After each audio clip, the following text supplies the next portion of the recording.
Makanya dibekam. Di mana? Di kepala. Ya. Sakit kepala belakang, sakit leher belakang, itu dibekam saja di situ. Ya.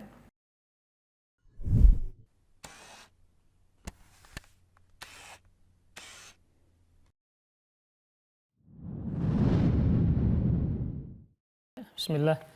Assalamualaikum warahmatullahi wabarakatuh.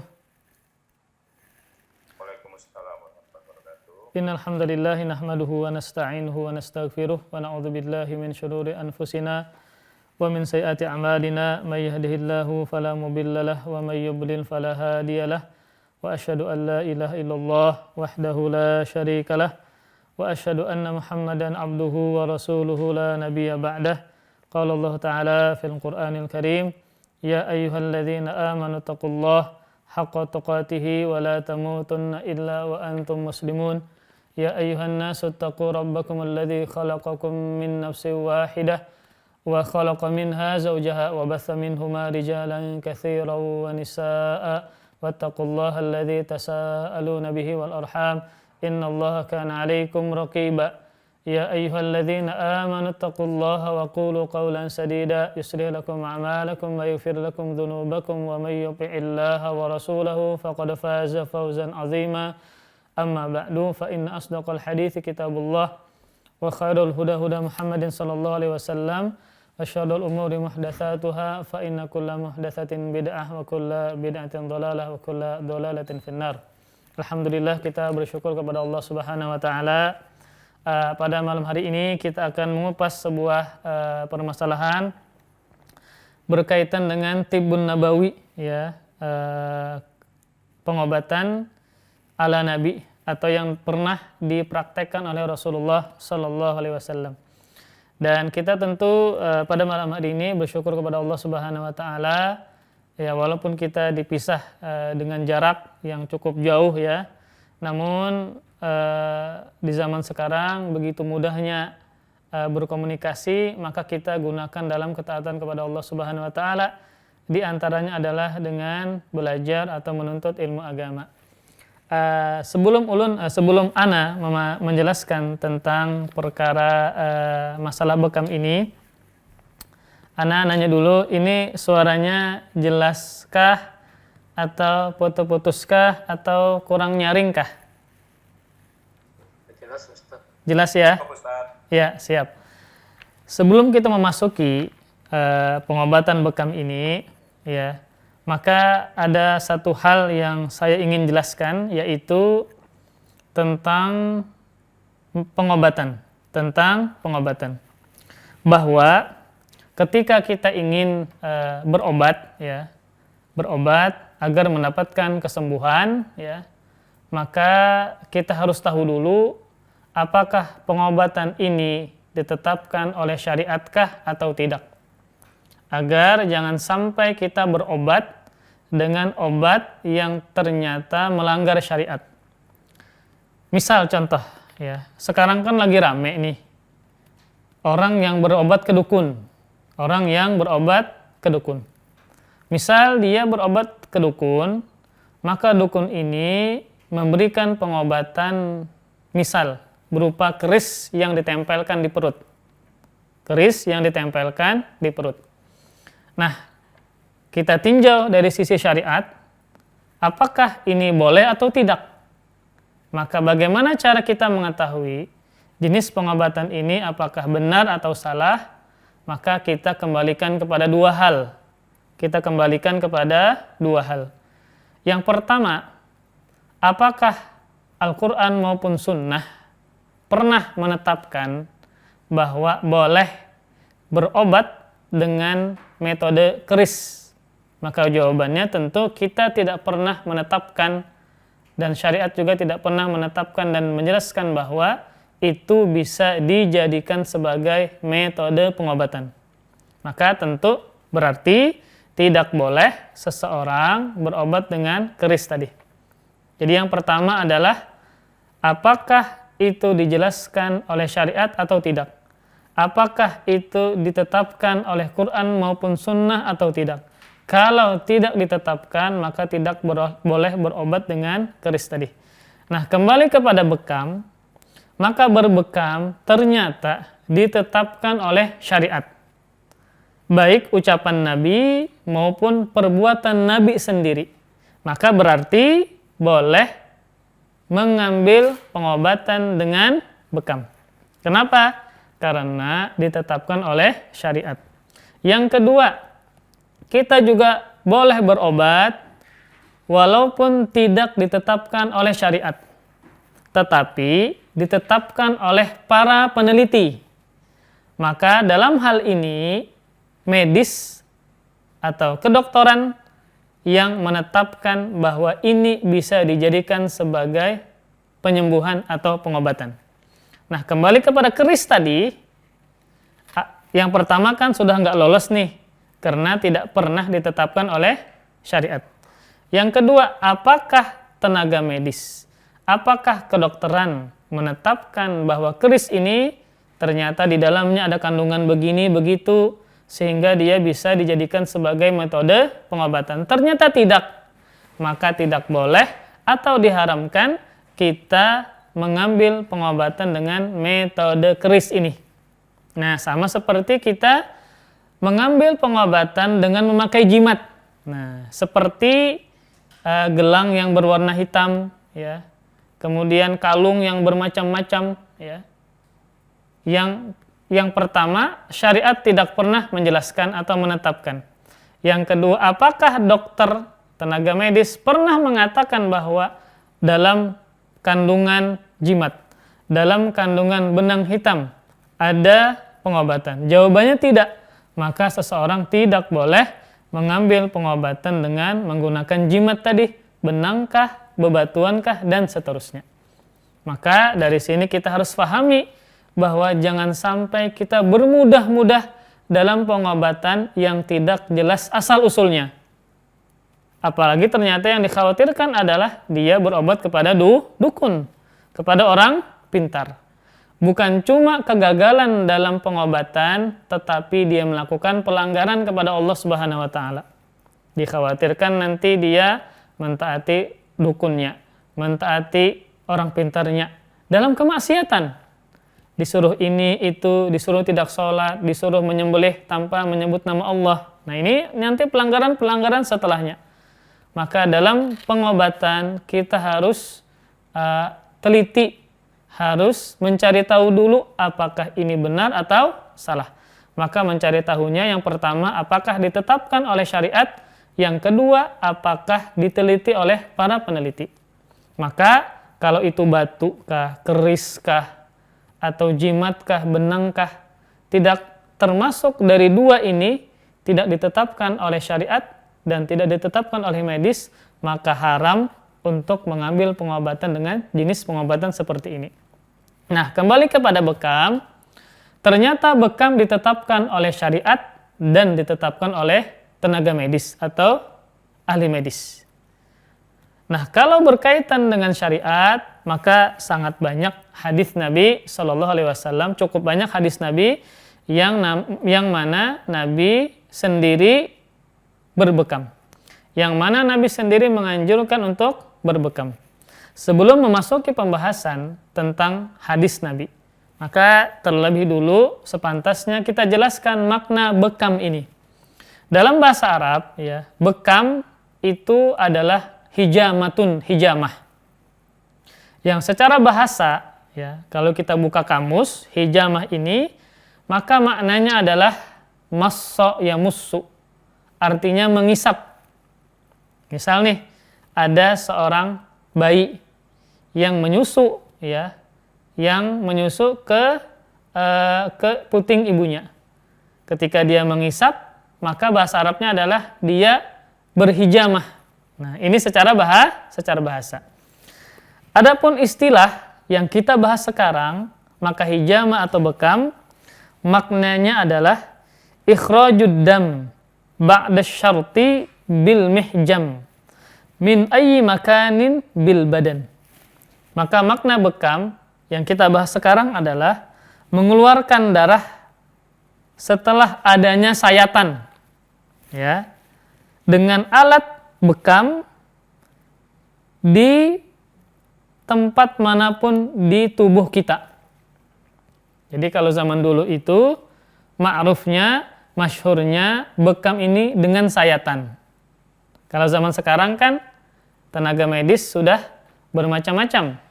Ya, menyimpulkan, menetapkan bahwa bisa juga berbekam dengan jarum. Dengan jarum.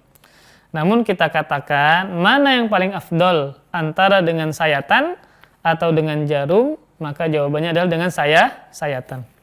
Dan inilah yang berlaku di zaman Nabi SAW bahwa berbekam dengan sayatan.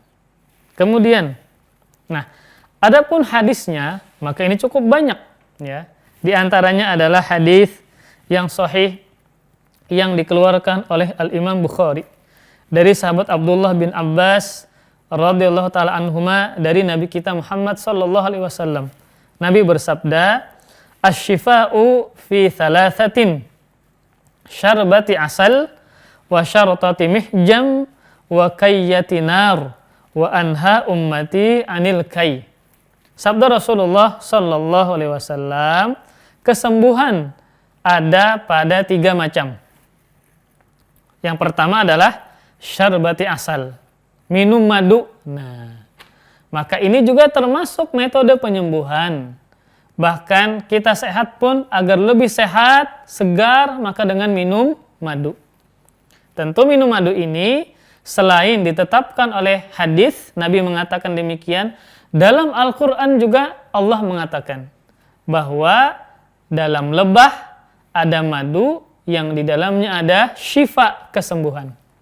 Maka ini ikhtiar kita dalam rangka untuk beribadah kepada Allah Subhanahu wa taala agar fisik kuat, ya, kemudian tidak gampang kena penyakit, ya, menguatkan imun dengan minum madu. Maka seorang muslim yang kuat tentu lebih baik daripada muslim yang lemah. Kenapa demikian?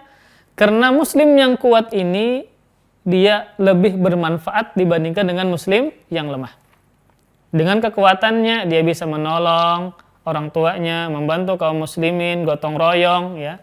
Kemudian ada ibadah-ibadah yang bisa dilakukan oleh orang sehat, orang kuat, yang tidak bisa dilakukan oleh orang yang sakit. Contoh haji, contoh umroh, ya. Dan ibadah-ibadah yang lainnya. Makanya Nabi katakan bahwa hamba yang sehat, yang kuat lebih baik daripada hamba yang lemah. Maka termasuk sumber kekuatan, kesembuhan adalah minum madu. Maka antum-antum yang bekam, jangan lupa juga minum madu. Ya, jangan lupa apa? Minum madu. Kenapa? Nabi mengatakan bahwa kesembuhan ada pada 3 macam. Yang pertama, langsung Nabi sebutkan adalah minum madu. Subhanallah, minum madu. Makanya kalau kita ingin sehat, rutin minum madu, insya Allah sehat. Ya. Banyak sekali manfaat yang bisa ditimbulkan dari minum madu. Yang pertama adalah minum madu. Yang kedua, wasyartati mihjam, sayatan bekam. Ini menunjukkan bahwa metode bekam di zaman Nabi adalah dengan sayatan. Tentu ini orang yang profesional, ya, yang sudah belajar. Maka paling bagusnya adalah dengan sayatan. Di zaman sekarang kan juga dengan jarum. Yang jarum ini siapapun bisa. Makanya saran saya, ya, bapak-bapak sekalian, kita ini punya 1 alat bekam di rumah. Apa? 1 alat bekam di rumah. Kalau bapak-bapak berada di Jakarta, itu banyak dijual di pasar pramuka. Saya sendiri pernah kuliah di Lipia di Jakarta 3 tahun. Jadi beli alat bekam di Jakarta. Kenapa demikian kita harus punya alat bekam ini? 1 nih, yang pertama, agar tidak banyak pengeluaran. Yang kedua, kita bisa membekam istri kita, anak kita, tetangga kita, keluarga kita. Kemudian yang ketiga, terkadang bekam ini tidak mesti harus ada pelatihan dulu. Karena kalau badan kita nih, bagian punggung, bagian belakang, itu semuanya titik bekam. Jadi tanpa belajar pun, kita pakai jarum, tusuk, 20 tusukan misalnya. kita sedot, itu cukup sudah. Apalagi misalnya antum mengajak seseorang untuk pelatihan bekam. Nah, jadi antum sendiri yang membekam istri, membekam anak, tetangga, subhanallah. Ini lebih bermanfaat daripada tiap bulan kita ke tempat bekam, ke sini, ke situ. Lebih baik kita yang belajar, kita yang punya. Gantian dengan istri kita, ya.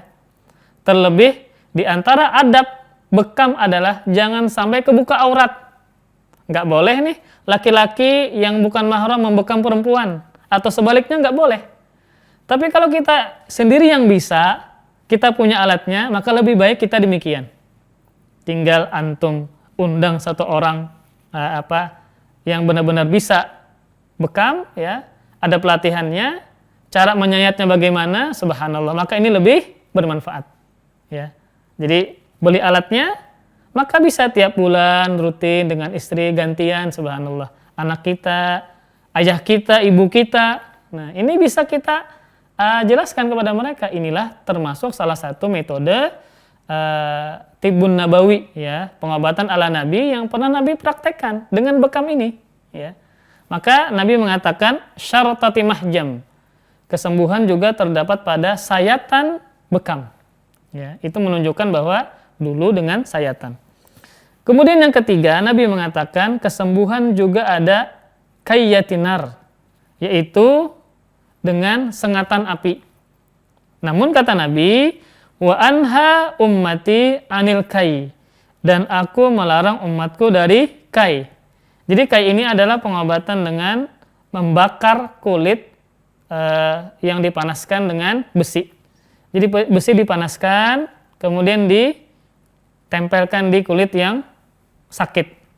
Namun Nabi mengatakan wa anha ummati anil kai, dan saya melarang umatku dari pengobatan dengan kai ini, membakar kulit dengan besi. Nah, dalam hadis ini jelas bahwa Nabi menggandengkan antara minum madu dengan bekam ini. Maka ini termasuk penyembuhan yang bisa kita bikin ikhtiar agar sembuh, agar sehat dengan metode bekam.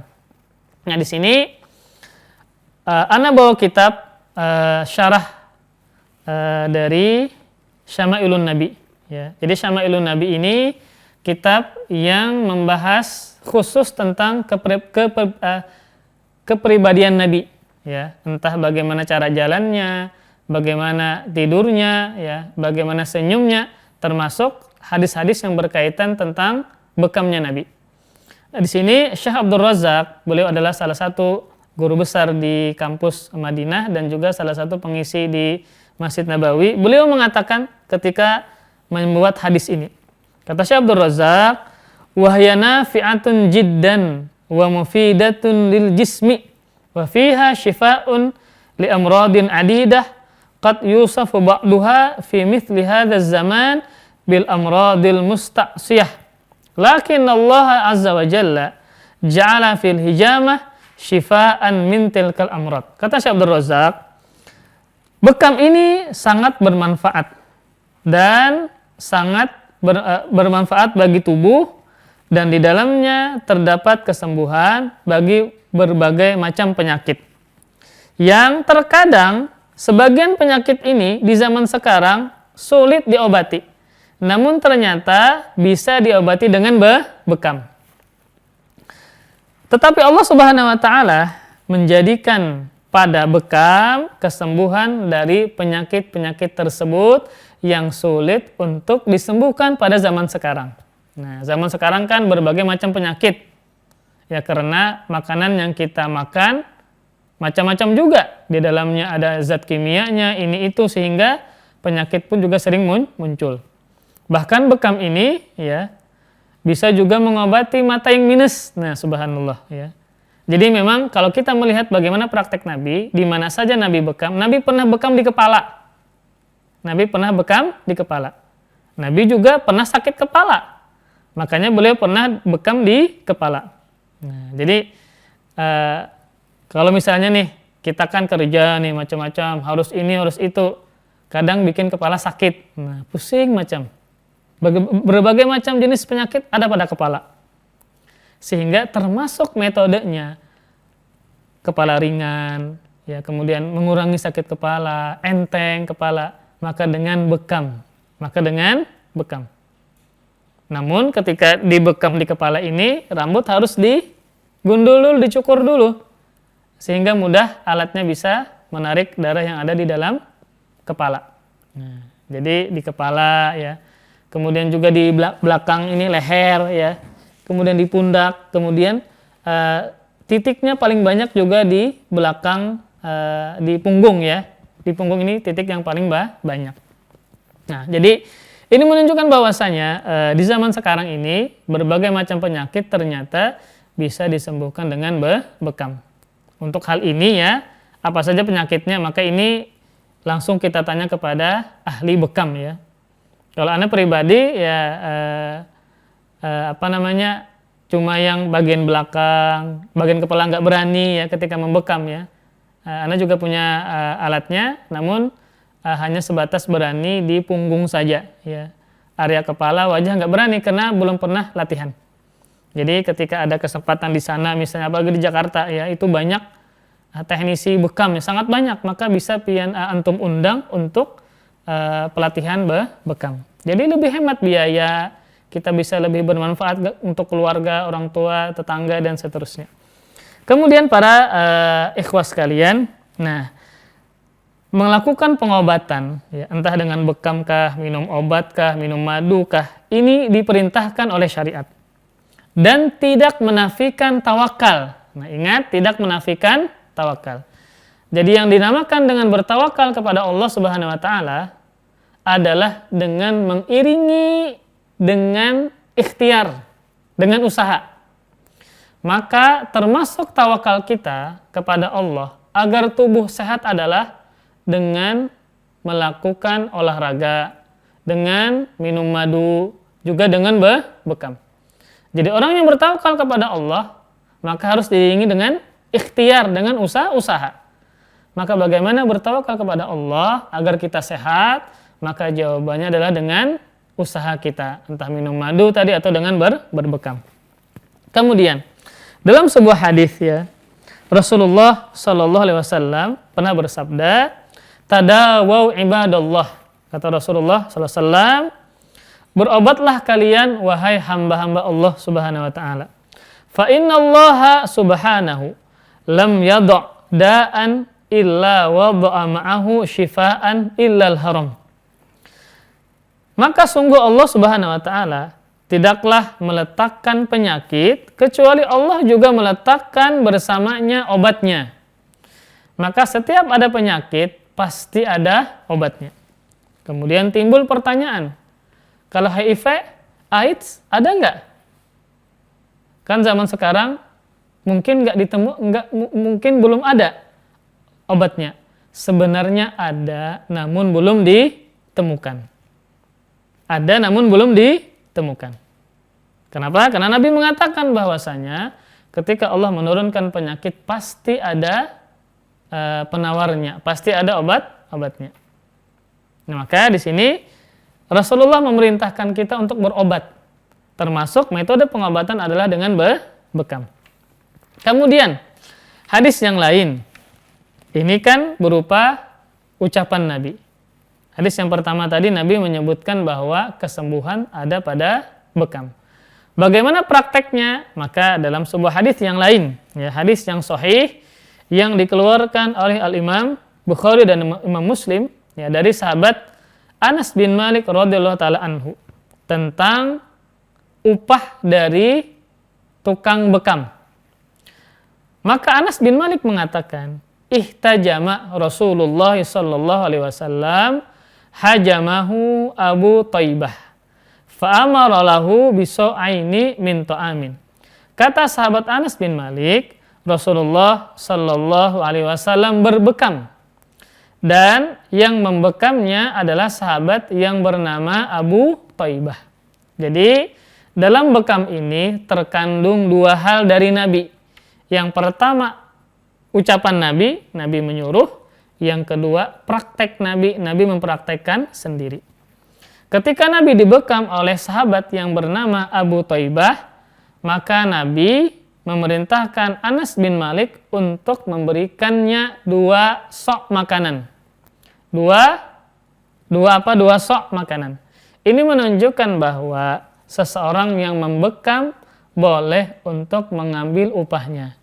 Karena kalau itu diharamkan, maka tidak mungkin Nabi memberikan makanan kepada sahabat Abu Thaibah ini.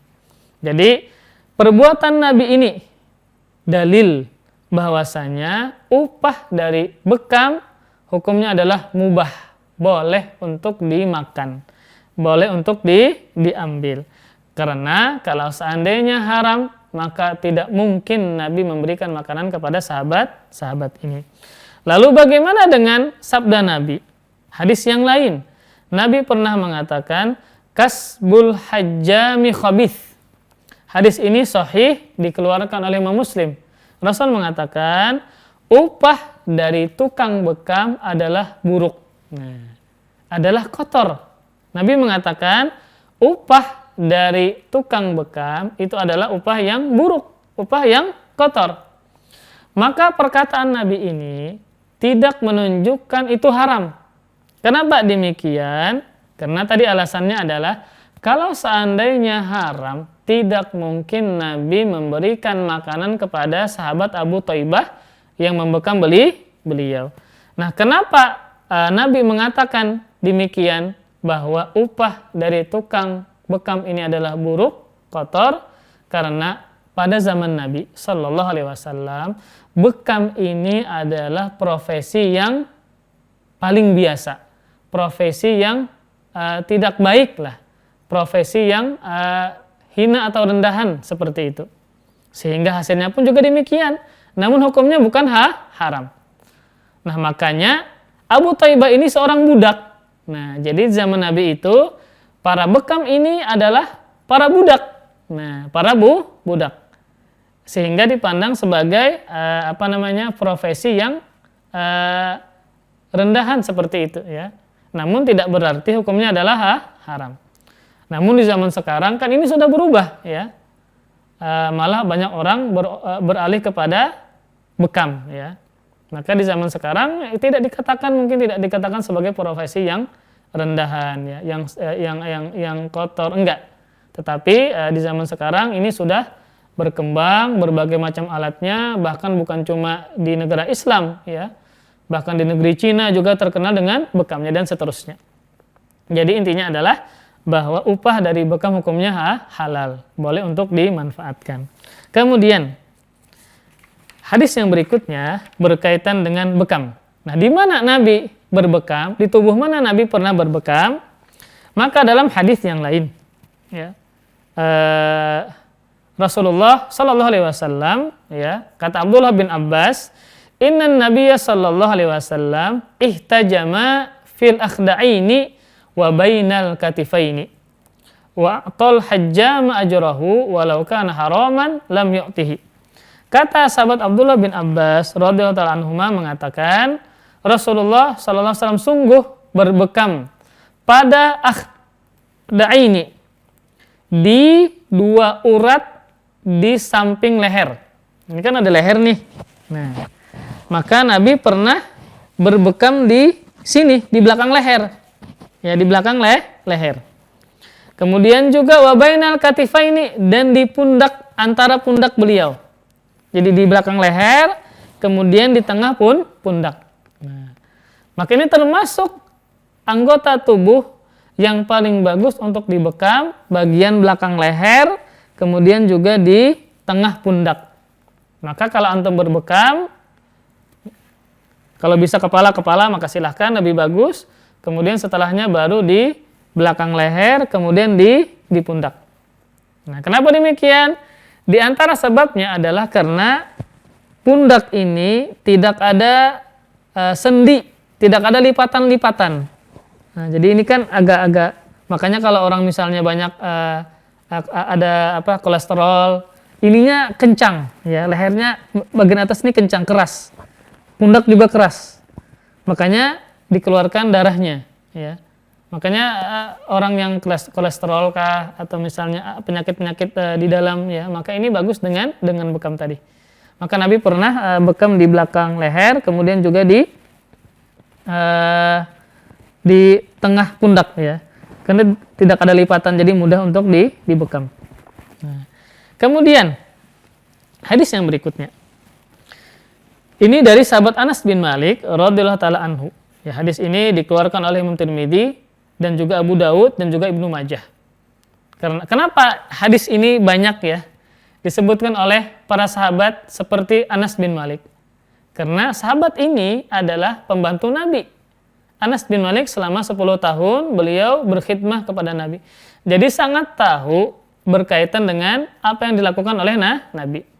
Kata sahabat Anas bin Malik, beliau mengatakan, "Kana Rasulullah sallallahu alaihi wasallam yahtajimu fil akhda'aini wal kahil.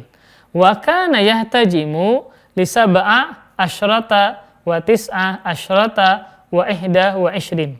Kata sahabat Anas bin Malik, Rasulullah sallallahu alaihi wasallam berbekam pada 2 urat yang terletak di belakang leher dan juga di punggung bagian atas. Ini sama kayak tadi. Namun ada tambahan, dan Nabi berbekam pada tanggal, ini tanggalnya Hijriyah ya, bukan Masehi. Pada tanggal 17, 19, dan 21 Hijriyah. Ini yang diamalkan oleh Nabi, yang diketahui oleh sahabat Anas bin Malik, bahwa Nabi berbekam pada tanggal 17, 19, dan 21 bulan Hijriyah. Ya, bulan Hijriyah. Nah, ternyata ya kebiasaan Nabi ini, beliau berbekam di belakang leher dan kemudian pundak atau punggung bagian atas. Kemudian pada tanggal berapa? 17, 19, dan 21. Ini ternyata dibuktikan oleh tenaga medis waktu yang paling bagus untuk berbekam. Tempat tubuh yang paling bagus berbekam dan waktu yang paling bagus untuk berbekam. Di sini Syekh Abdul Razzaq menyebutkan, wa ba'dul abhathit tibbiyah al-mu'asirah iktashafu umuran bahiratan fi hadzal bab mimma yubayyin kamala hadyin Nabi sallallahu alaihi wasallam. Kata Syekh mengatakan, dan sebagian peneliti kedokteran zaman sekarang mereka menemukan perkara-perkara yang luar biasa, yang dahsyat pada bekam ini, yang menjelaskan kesempurnaan petunjuk Nabi sallallahu alaihi wasallam. Ini kan petunjuk Nabi. Nabi mempraktekkan. Beliau bekam di belakang leher, di tengah pundak, di bagian atas punggung. Ternyata diteliti oleh tenaga medis zaman sekarang, itu adalah tempat dan waktu yang paling bagus untuk bekam ini.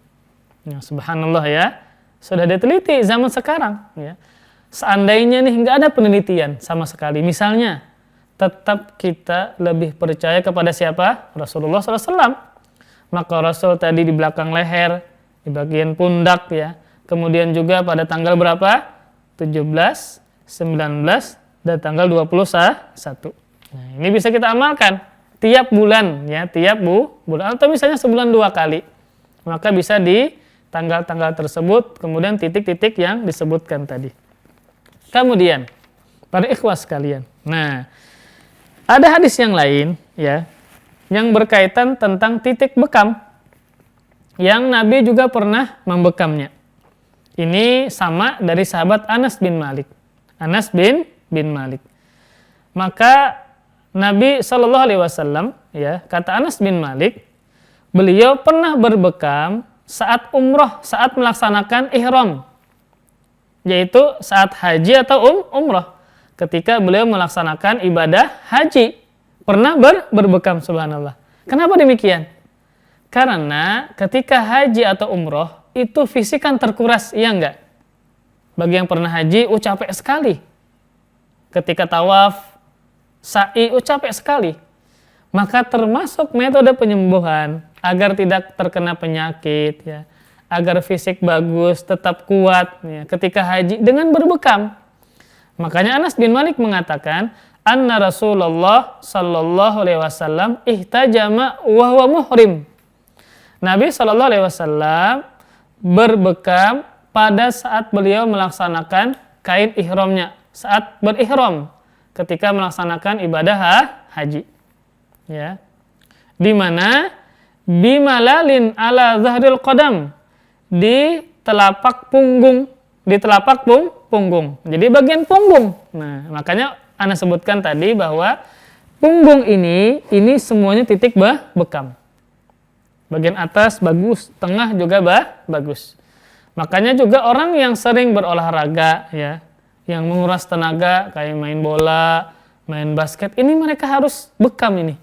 Sebagaimana Nabi ketika berihram, ketika haji wada ya, Nabi berbekam untuk mensegarkan kondisi fisik beliau, ya, untuk membuat stabil tenaga beliau. Maka apalagi para karyawan seperti antum-antum misalnya kadang lembur ya, sering sakit kepala, kan lembur itu terkadang mengkorbankan waktu tidur kita. Nah, maka lebih sering sakit kepala ya, terlebih masalah banyak, rumah tangga, ekonomi, macam-macam masalah banyak. Akhirnya sakit kepala. Makanya kan penyakit itu ya banyak muncul. Kenapa? Karena pikiran, stres, nah, ya. Kemudian kepikiran macam-macam, masalah tetangga kah, teman kerja kah, anak kah yang sakit, ya, istri kah, macam-macam. Akhirnya banyak pikiran, akhirnya timbul penyakit, berbagai macam penyakit. Asam lambung itu kan diantaranya masalah pikiran. Ya. Makanya dibekam, di mana? Di kepala, ya. Sakit kepala belakang, sakit leher belakang, itu dibekam saja di situ, ya. Nah, maka selain kita juga sering ke dokter, ya, minta resep, minta obat macam-macam, itu juga bagus, baik. Tapi alangkah bagusnya juga kita mengetahui ternyata Nabi pun juga memakai pengobatan yang masyhur ketika itu, yaitu metode bekam ini. Jadi di bagian punggung ya, telapak punggung kaki ya, ala zahril qadam ya, telapak punggung kaki. Nah, jadi dibekam. Ketika apa? Beliau berihram di kaki, di telapaknya, subhanallah ya. Mungkin capek di bagian kaki, ya, mungkin apa kesemutan, mungkin apa ya. Ada penyakit-penyakit yang timbul lewat kaki, maka bisa diobati dengan bekam. Titiknya adalah di bagian telapak punggung kaki. Nah, jadi ini termasuk titik dari bekam. Nah, kemudian saya sampaikan lagi berkaitan dengan masalah bekam. Ini ada sebuah tulisan ya dari seorang dokter yang bernama Dr. Ahmad Abu Nasr. Jadi beliau sebagai tukang bedah lah, dokter bedah yang berada di Arab Saudi sana. Maka beliau banyak menyebutkan tentang keajaiban bekam ya. Cukup banyak beliau khususkan berkaitan dengan bekam. Namun di sini ana meringkas saja, ya, ini terlalu banyak. Ini ada beberapa hadis juga yang lain berkaitan dengan bekam ya. Ini yang pertama ya, disebutkan di sini bahwa Nabi sallallahu alaihi wasallam mengatakan, akhbarani Jibril annal hajma anfa ma tadawa bihin nas. Kata Rasulullah sallallahu alaihi wasallam qala, Jibril mengkabarkan kepadaku bahwasanya bekam itu adalah pengobatan yang paling bermanfaat untuk manusia. Ini siapa yang bilang? Nabi. Nabi mendapatkan kabar dari mana? Dari Jibril. Kalau Jibril berarti dari mana? Dari Allah Subhanahu wa taala. Ya, dari Allah Subhanahu wa taala. Nah, maka ini juga harus diperhatikan ya, bahwa termasuk metode pengobatan adalah dengan berbekam tadi. Kemudian dalam hadis yang lain ya, Rasul juga mengatakan ya, fiha syifa'un wa barakah wa tazidu fil hifdzi wa fil aqli. Nah, kata Rasulullah, pada bekam terdapat kesembuhan dan keberkahan. Nah, ada kesembuhan dan keberkahan. Dan juga bekam ini menambah pada hafalan dan menambah pada kecerdasan akal. Menambah hafalan dan juga kecerdasan akal. Kama qala sallallahu alaihi wasallam. Jadi ini bisa kita untuk diri kita sendiri misalnya ya, atau untuk istri kita, atau untuk anak kita bisa juga demikian. Maka dengan metode bekam ini. Kemudian tadi disebutkan bahwa waktu-waktunya ya. Tadi disebutkan dalam hadis ada tanggal berapa tadi? 19 ya. Kemudian tanggal 17, kemudian 19, kemudian 21. Hadis yang lain ya. Rasulullah SAW mengatakan, ihtajimu ala barakatillah yaumal khamis, wahtajimu yaumal itsnain was-tsulatsa. Fa innahul yaumal ladzi afallahu fihi ayyuba minal bala. Kata Rasulullah sallallahu alaihi wasallam, berbekamlah atas keberkahan dari Allah pada hari Kamis.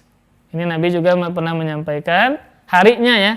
Kalau tadi kan tanggalnya 17, 19, 21. Ini di sini Nabi menentukan hari pada hari Kamis. Dan juga berbekamlah pada hari Senin dan Selasa. Kenapa demikian? Karena itu adalah hari yang Allah menyelamatkan Nabi Ayub dari bala. Nah, dari bala dan musibah. Pada hari apa? Pada hari yang disebutkan tadi. Kamis kah, Senin kah, atau Selasa. Maka itu adalah hari-hari yang mana di sana Allah Subhanahu wa taala menyelamatkan Nabi Ayub dari berbagai macam bala. Kalau kita buka kitab tafsir ya, maka bala dan musibah yang dialami oleh Nabi Ayub sangat luar biasa. Penyakit yang yang menggerogoti tubuh beliau ya, yang sampai-sampai orang itu menjauh dari beliau, sampai-sampai keluarga beliau pun juga menjauh dari beliau. Makanya beliau dihadapkan dengan dua musibah yang besar. Yang pertama penyakit beliau, yang kedua harta beliau habis, ada 3. Yang ketiga adalah keluarga beliau juga meninggalkan beliau. Jadi anak-anak beliau ada yang meninggal dunia ya karena penyakit taun. Kemudian istri beliau juga ada yang pergi dari beliau ya. Jadi beliau ini termasuk nabi yang begitu besar musibahnya. Dari sisi fisik beliau penyakit, yang kedua adalah harta beliau habis, yang ketiga keluarga beliau juga habis. Maka pada hari tersebut Allah menyelamatkan beliau dari bala-bala tadi. Maka disitulah Nabi menyarankan kita untuk berbekam pada hari Kamis, Senin dan Selasa. Nah, Senin dan Selasa. Kemudian, di antara waktu juga yang disarankan untuk berbekam adalah pada malam hari. Malam hari. Ini sebagaimana yang dipraktekkan oleh sahabat Abu Musa al-Asy'ari. Abu Musa al-Asy'ari. Beliau ini sahabat yang termasuk salah satu yang paling banyak meriwayatkan hadis. Abu Musa al-Asy'ari. Maka beliau berbekam pada malam hari. Makanya kan para ulama berbeda pendapat ya tentang bekam ini, apakah dia membatalkan puasa atau tidak ya. Namun kalau ana pribadi lebih condong menguatkan pendapat aftarul hajim wal mahjum kama qala sallallahu alaihi wasallam. Batal orang yang berbekam dan juga orang yang membekamkannya. Ya, kalau ana pribadi, ana mengambil pendapat batalnya puasa orang yang berbekam. Makanya bagaimana cara menyikapinya? Maka di malam hari lebih selamat ya. Maka di malam hari. Jadi misal bulan puasa nih, kita nggak mau lemah fisiknya karena keluar darah. Bahkan ada ulama yang mengatakan sebagaimana hadis tadi hukumnya batal puasanya, maka bisa disiasati berbekam pada malam hari. Maka perhatikan, kalau kita puasa siang harinya, kan puasa juga termasuk menyehatkan. Kemudian di malam hari kita dengan berbekam. Maka siang harinya sehat, malam harinya juga sehat dengan berbekam tadi. Ya, dengan berbekam tadi. Kemudian, tadi kan disebutkan waktu-waktu yang tertentu. Ada tanggalnya, harinya, ya. Kemudian juga di malam hari. Nah, ternyata ya Nabi SAW itu berbekam pada setiap waktu. Dalam artian juga Nabi pernah berbekam tidak di waktu-waktu yang ditetapkan tadi, ya. Bisa di siang hari kah, di malam hari kah? Yang penting adalah dengan berbekam. Sebulan sekali kah, 2 kali kah? Ya, walaupun tidak bisa dengan tanggal-tanggal yang tadi misalnya. Maka yang penting ada berbekam dalam sebulan misalnya. Kemudian, disebutkan ya dalam hadis bahwa Nabi memuliakan orang yang membekam beliau. Apa buktinya? Nabi memuliakan dengan memberikan hadiah kepada si tukang bekam ini. Ini termasuk penghormatan. Kan ketika ada orang yang berbuat baik kepada kita, maka diperintahkan untuk membalas. Nah, termasuk misalnya nih, ada teman yang punya alat bekam. Ya, dia beli di pasar pramuka. Ya. Lalu dia membekam kita. Memang dia tidak menyebutkan tarifnya, ya. Tapi sebagai bentuk penghormatan kita kepada teman yang membekamkan kita tadi dengan memberikan hadiah. Entah antum traktir makan misalnya, ya. Atau antum kasih apa gitu sebagai pemuliaan terhadap orang yang membekam kita. Dan ini dipraktekkan oleh Nabi. Yang mana tadi Nabi ketika dibekam oleh sahabat yang bernama Abu Thaibah, maka Nabi memberikan hadiah berupa makanan. Jadi makanan ya para ikhwas sekalian. Karena makanan itu sudah kita paling berhajat kepada makanan. Maka kasihkan aja makanan. Apa gitu, ayam mentah kah atau apa gitu ya, kepada teman yang membekam ini. Karena ini adalah termasuk jenis kebaikan. Maka diperintahkan untuk membalas. Ya. Nah, maka Nabi memuliakan tukang bekam ini dengan memberikan makanan. Kemudian, ada beberapa adab ya yang harus kita perhatikan terkait masalah bekam ini. Adab yang pertama ya adalah mengikhlaskan niat ketika kita membekam atau dibekam. Maka ingat bahwasanya ketika kita membekam atau kita yang dibekam, ingatlah tujuannya untuk mempraktekkan sunnah Nabi. Tujuannya apa? Untuk mempraktekkan sunnah Nabi. Kemudian kalau kita yang membekam, niatkan juga untuk membantu orang lain, untuk memberikan manfaat kepada orang lain. Makanya kata ana tadi, daripada misalnya antum pergi kemana ke tempat bekam, lebih baik antum yang punya alat bekamnya. Nah, antum belajar tutorialnya di YouTube banyak, atau antum datangkan satu orang yang ahli untuk belajar sama-sama. Kenapa? Kita niatkan bisa lebih membantu dan memberi manfaat kepada keluarga. Ada orang tua antum, ada ayah, ada ibu, ada istri, ada saudara, ada anak. Yang mana terkadang istri kita ini dia malu untuk berbekam misalnya. Atau ternyata nggak ada tukang bekam perempuan. Maka antum sebagai suami yang membekam. Nah, jadi Anas ulang lagi, lebih baik kita yang belajar. Jadi manfaat lebih menyebar. Kita bisa memberikan manfaat kepada keluarga, kepada teman, kepada tetangga dan seterusnya.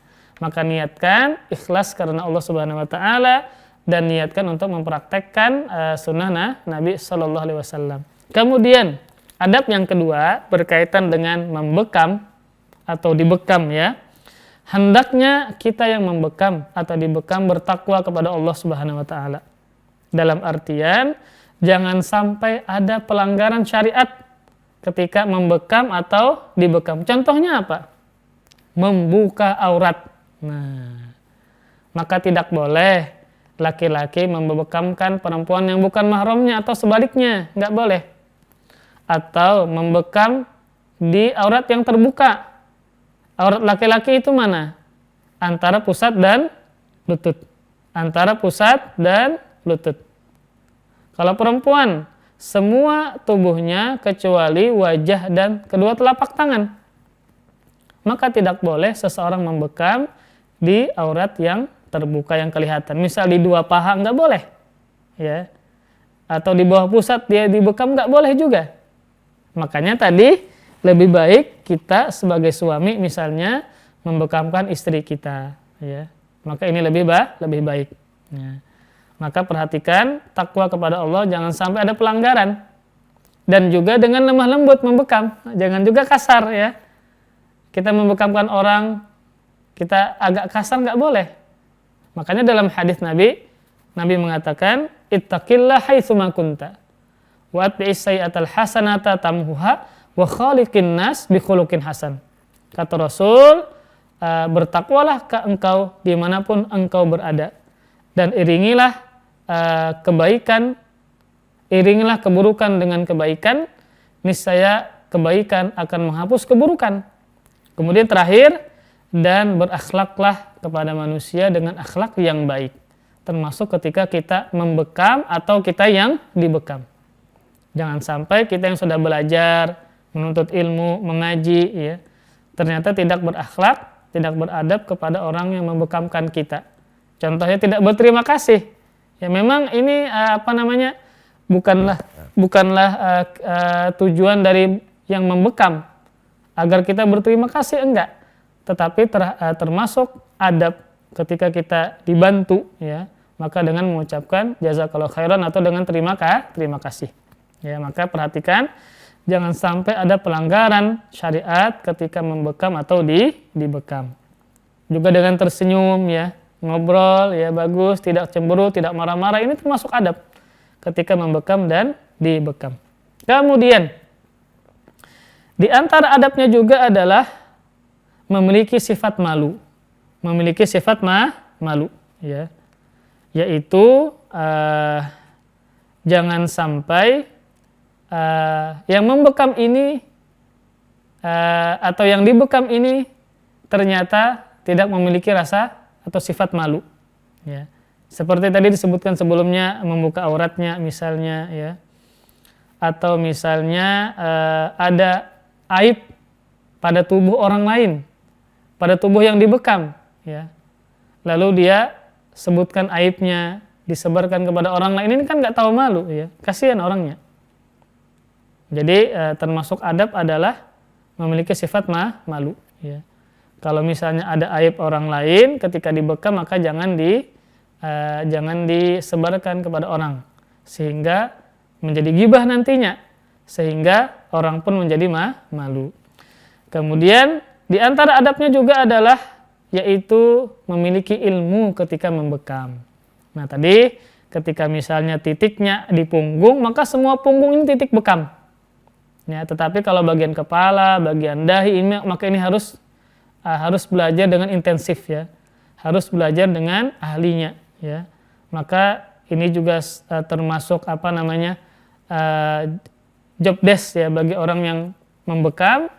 Agar keselamatan yang dibekam ini terjaga, maka dia harus memiliki ilmu yang cukup untuk dia membekam. Terlebih dengan sayatan, ya, itu harus memiliki ilmu benar-benar. Bagaimana dia bisa membelah, ya, tubuh orang ketika membekam, ya. Maka harus diperhatikan, dia harus benar-benar belajar, ya, dengan ahlinya sehingga dia bagus ketika membekam.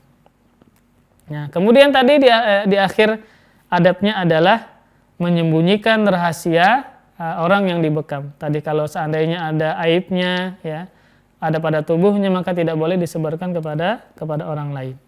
Dalam sebuah hadis Rasulullah sallallahu alaihi wasallam bersabda, "Man satara ala muslim satarahullah fid dunya wal akhirah." Barang siapa yang menutupi aib seorang muslim, maka niscaya Allah Subhanahu wa taala akan menutup aibnya di dunia dan di akhirat. Tentu ketika kita berbicara tentang hari kiamat, ya, maka sangat banyak huru-hara, sangat banyak musibahnya di hari kiamat. Yang musibah dunia tidak ada apa-apanya dibandingkan dengan musibah akhirat. Di antara huru-hara hari kiamat adalah bahwa aib dari hamba-hamba Allah, dari manusia dibongkar, ya, di hadapan Allah Subhanahu wa taala, sehingga dia sangat malu. Ya.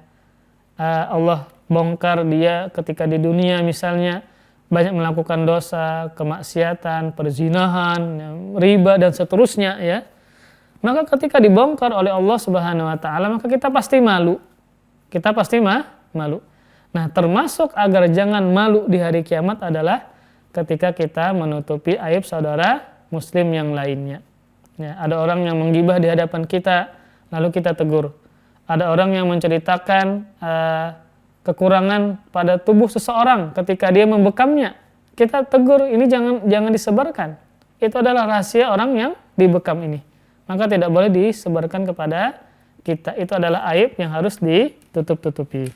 Kemudian, perkara berikutnya, ini tentang upah dari bekam. Memang ya, di antara ulama ada yang memakruhkan mengambil upah dari bekam. Namun walau alam bisawab ya, jumhur ulama mengatakan upah dari bekam ini hukumnya adalah halal, boleh untuk diambil. Buktinya adalah Nabi SAW mengasihkan makanan kepada yang membekam beliau, Abu Thaibah tadi. Ini menunjukkan bahwasanya hasil tersebut hukumnya adalah halal. Hukumnya adalah halal. Namun alangkah bagusnya kita tidak menetapkan tarif ya, tidak menetapkan tarif. Ini kan Nabi memberikan apa yang Nabi miliki ya. Beda hanya kalau kita kasih tarif. Walaupun ulama berbeda pendapat ya, maka lebih baik kita tidak menetapkan tarif dalam membekam ya. Maka ini lebih baik. Walaupun misalnya tetap hukumnya adalah halal, boleh untuk dimakan dan digunakan. Kemudian para ikhwas sekalian, nah ini berkaitan tadi dengan masalah bekam ini. Ana singgung dari awal bahwa berbekam ini adalah termasuk pengobatan yang syar'i, Nah, dalam hal ini ya, para ulama berbeda pendapat. Apakah bekam ini hukumnya sunnah ataukah mubah saja? Dalam artian, kalau dia sunnah, maka kita yang berbekam berarti berpahala. Ya.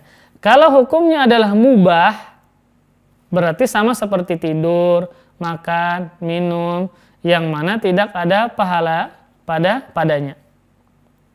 Anak ulang, hukum dari bekam itu sendiri apa? Apakah sunnah? Berarti kalau sunnah, berpahala dikerjakan. Yang kedua, apakah hukumnya mubah?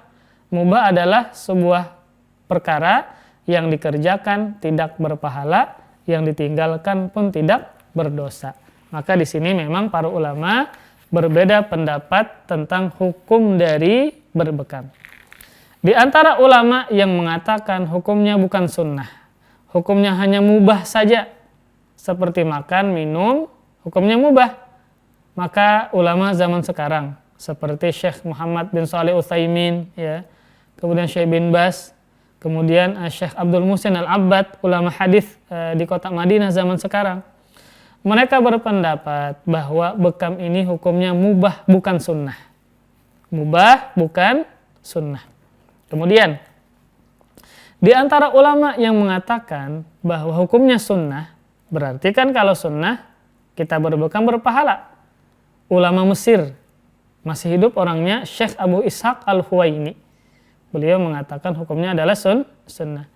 Namun, apa pendapat yang paling kuat? Wallahu a'lam bishawab, hukumnya adalah mubah, bukan sunnah. Hukumnya adalah mubah karena dia bukan ibadah. Dia adalah jenis pengobatan. Sama seperti kita minum madu, apakah itu kita berpahala? Maka jawabannya tidak. Karena dia adalah minuman, perkara yang mubah, bukan ibadah. Maka dari sini kita bisa simpulkan bahwa berbekam adalah hukumnya mubah, bukan sunnah. Namun ini penekanannya adalah walaupun dia mubah, walaupun dia boleh, namun kalau diniatkan untuk ibadah maka menjadi berpahala. Nah sama kayak kita makan. Makan kan mubah, bukan sunnah. Tapi kalau kita makan niatnya agar jangan kelaparan saat taklim, maka menjadi pahala. Contoh tidur di malam hari. Tidurnya cepat, ya, tidak bergadang. Kenapa tidurnya cepat? Dia niatkan agar bangunnya lebih awal, setengah jam sebelum subuh, agar bisa sholat tahajud. Kalau niatnya untuk ibadah, maka yang mubah ini menjadi ibadah. Menjadi apa? Berpahala. Nah, contoh olahraga, ini kan perkara mubah. Olahraga apa mubah? Bukan ibadah, bukan sunnah. Tapi kalau kita olahraga, niatnya apa? Agar misalnya segar badan ketika sholat berjamaah, agar tidak sering ngantuk ketika taklim, ya. Karena kan biasanya ketika tidak sehat sering ngantuk. Nah, maka perkara mubah kalau diniatkan untuk ibadah maka menjadi berpahala, sama dengan bekam ini. Walaupun hukumnya adalah mubah, boleh saja, namun kalau diniatkan untuk ibadah agar tidak sering sakit saat sholat, ya, agar kita tidak kuat hafalan, ya, agar kita lebih mudah menolong karena fisik sehat, maka menjadi berpahala. Nah, ini menunjukkan bahwa innamal a'malu binniyat, bahwa segala perbuatan tergantung niatnya. Sekalipun itu adalah ibadah yang mubah, yang boleh saja, bukan ibadah, tapi diniatkan untuk ibadah, maka menjadi berpahala di sisi Allah Subhanahu wa Ta'ala. Nah, ya, kita cukupkan sampai di sini. Kurang lebih sudah 1 jam. Maka silakan kalau ada ingin yang bertanya terkait masalah bekam ini. Ya, silakan. Baik, jazakumullah khairan Ustaz atas materinya. Berikutnya kita buka sesi tanya jawab. Kepada yang ingin bertanya, kami persilakan.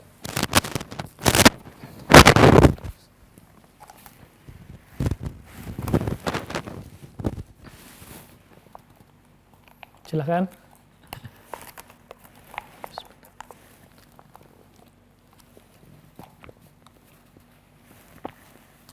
Kalau nggak ada, Ana yang nanya.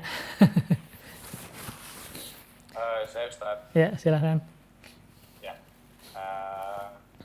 Ustaz, mungkin tadi sudah dijelaskan tentang 3 kesembuhan untuk ini ya, pengobatan ya. Nah, saya masih penasaran tentang fasdu ini, tidak disebutkan di poin tadi ya untuk fasdu. Sama satunya lagi habatus sauda, Ustaz. Ya, ya benar. Tadi madu kan. Ya, mungkin benar. 2 itu aja, Ustaz. Ya. Pertanyaan saya, apakah mungkin ada dalilnya yang menyatakan Ya. 2 harus? Adapun hadis, ya, bismillah, ulun Ana jawab. Adapun hadis tadi Nabi mengatakan bahwa kesembuhan ada pada 3 macam. Ini bukan berarti pembatasan bahwa kesembuhan itu hanya pada 3 saja, enggak. Ini menyebutkan beraneka ragam bahwa di antara jenis penyembuhan ada 3. Satu tadi adalah madu, yang kedua adalah bekam, kemudian ada yang ketiga adalah besi yang dipanaskan ditempel ke tubuh yang sakit. Adapun habatus sauda, hadisnya sahih, dikeluarkan oleh Imam Muslim, ya. Rasulullah sallallahu alaihi wasallam bersabda, "Al-habbatus sauda syifa min kulli da." Al-habbatus sauda syifa min kulli da. Bahwasanya habatus sauda itu adalah penyembuh bagi setiap penyakit. Nah, ini menunjukkan bahwa ini ditetapkan oleh syariat. Maka kita boleh untuk berobat menggunakan habatus sauda, ya. Dan habatus sauda yang paling bagus setahu ana itu yang Habasyah dari Afrika, ya, Ethiopia, itu yang paling bagus. Namun secara umum kita boleh dan bagus juga kita meminum habatus sauda dengan jenis yang lain. Nah, adapun fasdu, ya, ini zaman sekarang juga banyak, ya, tapi ana belum mengetahui apakah ada dalilnya berkaitan dengan fasdu. Nah, berarti kan kita tetapkan ini bisa jadi pengobatan atau tidak dari sisi medis. Kalau seandainya itu tidak ditetapkan oleh syariat, maka kita lihat apakah ada medis yang menjelaskan demikian.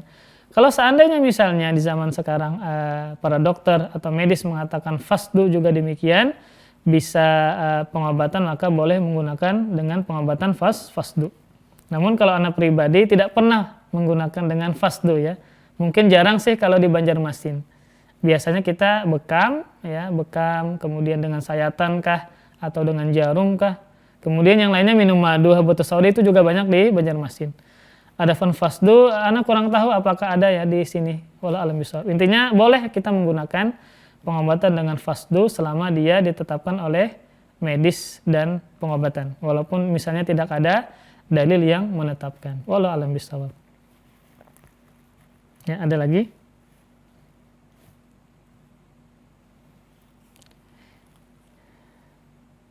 Ini kantornya di Jakarta kah, Mas? Kalau Isuzu nih? Kantor head office-nya di Jakarta, Ustaz. Kalau Pabriknya di Karawang. kalau antum ini di Karawang sekarang?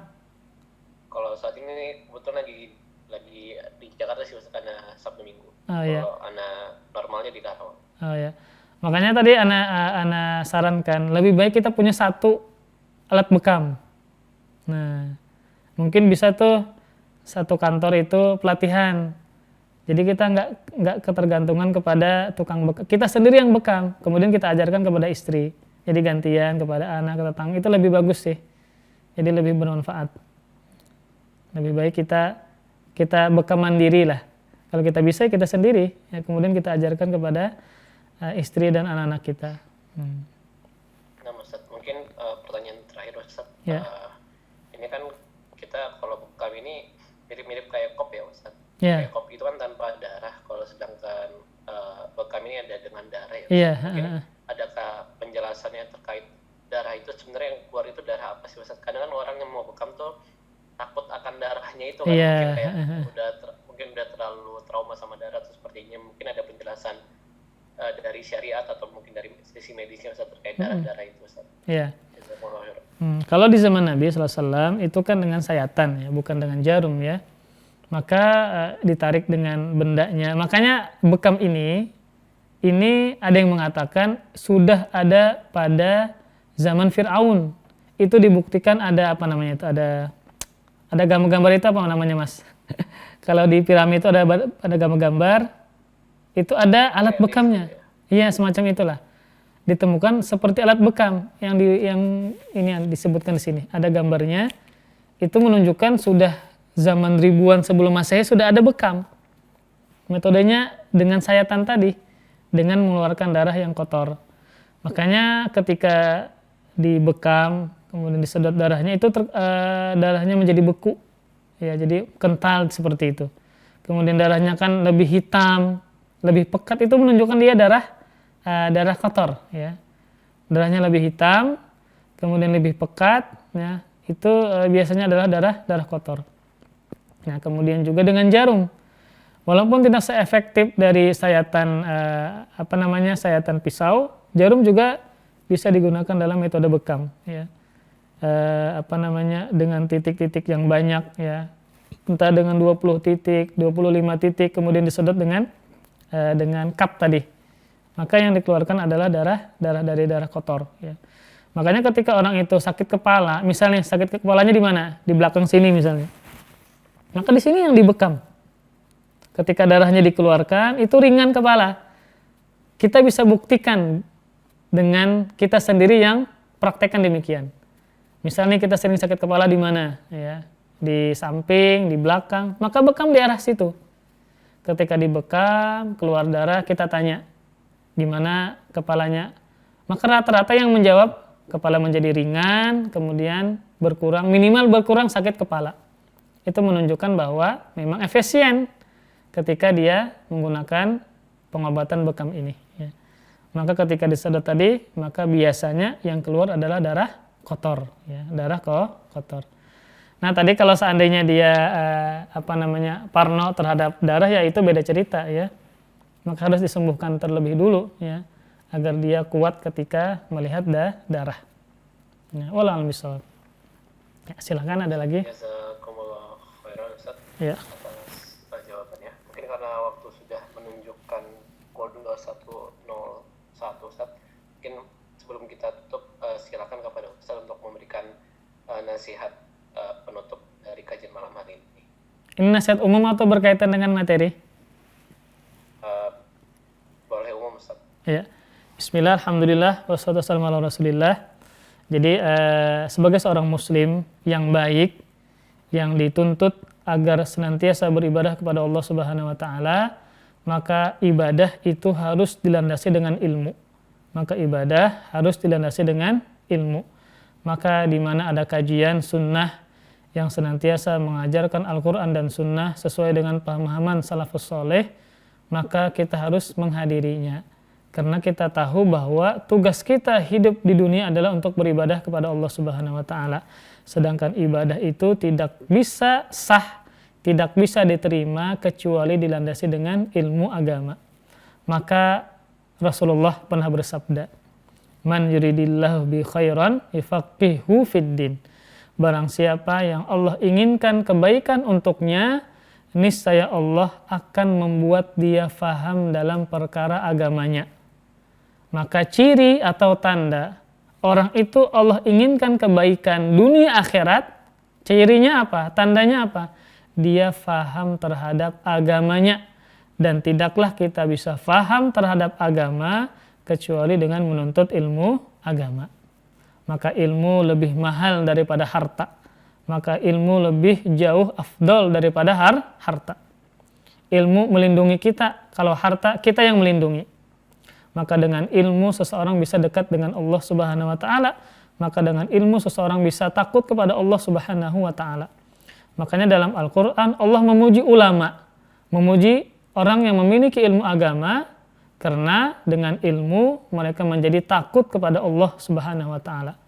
Allah Subhanahu wa taala berfirman, "Innama yakhsyallaha min ibadihil ulama." Sungguh hanya para ulamalah, para pemilik ilmulah yang takut kepada Allah Subhanahu wa taala. Maka buah dari ilmu adalah membuat dia takut kepada Allah Subhanahu wa taala. Wallahu a'lam bishawab. Semoga bermanfaat. Terima kasih. Jazakumullahu khairan wa barakallahu fikum. Video ini dibuat atas partisipasi dari donasi Anda. Semoga menjadi amal jariah bagi Anda semuanya.